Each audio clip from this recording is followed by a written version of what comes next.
Suspendue dans les airs, elle trône au milieu de l'exposition.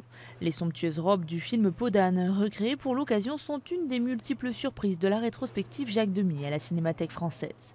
Intitulée Le monde enchanté de Jacques Demy, cette exposition retrace le parcours de ce réalisateur atypique à l'aide de documents d'époque, souvent inédits, comme les photographies prises par sa célèbre épouse Agnès Varda. Ce sont d'ailleurs les deux enfants du couple, Rosalie Varda et Mathieu Demy, qui ont largement participé à mettre en scène la rétrospective. Rosalie et Mathieu ont repris comme ça, avec passion, la transmission des rêveries de Jacques, de son talent, de ses films. Ce qui fait que je me sens en même temps en famille et puis un peu détachée parce que je me rends compte que tout ça devient de l'histoire du cinéma pour les gens qui vont venir. Évidemment, ça me rappelle Jacques complètement. D'une certaine façon, il est là. Au fil de l'exposition, on explore les influences qui ont marqué le cinéaste happé par la nouvelle vague.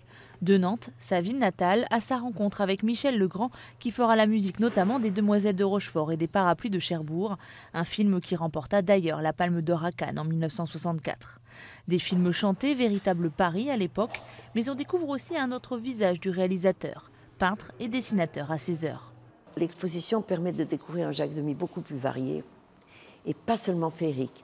Même s'il y a la peau d'âne, des robes merveilleuses, la robe de soleil, il y a tout un côté de Jacques plus secret, plus sensible, sensible aux classes sociales, sensible à la guerre qui sépare les amoureux. Manuscrits originaux, extraits de films, reproduction des décors, l'exposition est déployée sur 700 mètres carrés. Parallèlement, la Cinémathèque organise la projection en version restaurée des 18 films du cinéaste. Des films devenus pour certains des monuments du cinéma français, connus même des enfants d'aujourd'hui, 22 ans après la mort du réalisateur. Je crois que les films de Jacques Demy ont traversé les générations et les époques parce que les films eux-mêmes étaient hors de l'époque au moment où il les a faits.